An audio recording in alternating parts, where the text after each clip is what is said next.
All right, let's talk Applied Digital. They just dropped a pivotal earnings report. And believe me, the whole story around this company has shifted. It's not about finding customers anymore. Oh no, the game now is all about one thing. Can they build fast enough? We're going to break down what that means for the stock right now. So, here's the plan. First, we'll hit those headline numbers and see how the market took the news. Then, we're going to get into the single biggest takeaway from the call, what we're calling the scale story. After that, we'll zoom out, look at what's coming down the pike before we land on our final take, the trade thesis for next quarter. Okay, first up, the numbers. You know, all eyes were on Applied Digital this quarter, and they didn't just meet expectations. They delivered a really strong beat, and the market rewarded them for it almost instantly. I mean, just look at this. Getting to break even on an adjusted basis when the street was expecting a 10-cent loss, that's really impressive. But honestly, that's not even the main event. The real headline here is the revenue. Wow, the revenue beat was just massive. They brought in nearly $127 million when everyone was penciling in just under $90 million. That's a 41% beat. This wasn't a little squeaker, it was a huge statement. And it was all driven by their high-performance computing services and, critically, that new CoreWeave lease finally kicking in. And you know what? The market loved what it saw. The stock had been kind of trending down into the print, but it popped a clean 5% in after-hours trading. That huge top-line number, paired with how confident management sounded, was exactly what investors needed to hear. So those numbers really just set the table for the real story of this call. And that's a massive shift in the whole narrative for Applied Digital. The challenge isn't finding customers anymore, it's about building data centers and getting power hooked up fast enough to keep up with this just insatiable demand for AI. You don't even have to take my word for it. This quote from management on the call just says it all. The demand for AI infrastructure from the biggest cloud players out there, you know, the hyperscalers, it is so strong that Applied Digital's biggest hurdle and its biggest opportunity is simply its own ability to build and scale. And when they talk about scale, they are not kidding around.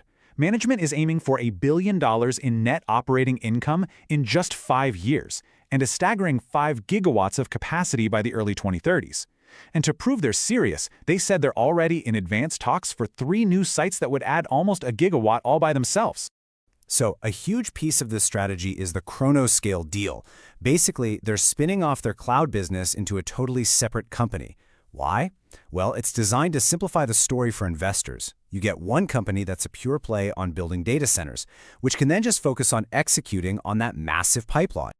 Okay, the big question, right? How are you going to pay for all this growth? Well, management laid out this really clever, repeatable 3-step playbook. First, they use a development loan to get the shovels in the ground. Second, once a lease is signed, they bring in preferred equity partners. And finally, they lock in long-term project debt. It's a framework that lets them use outside capital to fund the whole build-out, so they have a clear path to scale without having to constantly go back to the public markets. But this might be the most innovative piece of the whole puzzle. It's how they're tackling the single biggest roadblock in the entire industry. Power. They've partnered with Babcock & Wilcox to explore the steam turbine tech that could bring power to their sites years ahead of schedule. I mean, if they pull this off, it's a total game changer. So, we've got strong results and a huge plan to scale up, but how does this all fit into the bigger picture? Let's zoom out for a second and look at the key catalysts that investors are going to be watching really closely. This chart really puts APLD in perspective. A nearly 240% return in 1 year just absolutely crushes the rest of the data center sector. It shows you what this is. It's a high beta stock. It moves a lot more than the market, and it attracts investors who are looking for that explosive growth. But that growth comes with some serious execution risk. And looking ahead, the first half of 2026 is just packed with critical milestones.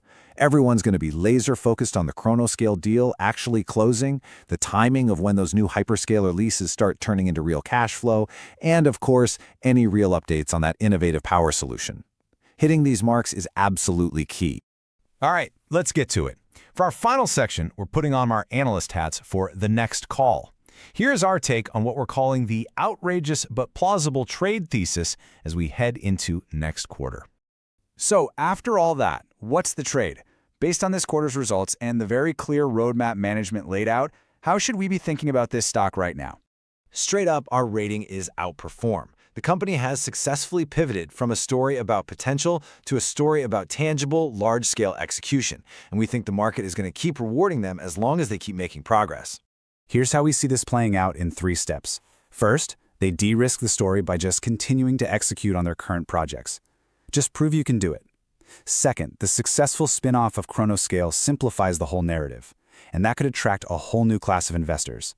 And the final, most powerful step is the next big catalyst, a firm announcement of one of those new sites from their 900-megawatt pipeline. We believe that would cause a significant re-rating of the stock. This is not financial advice.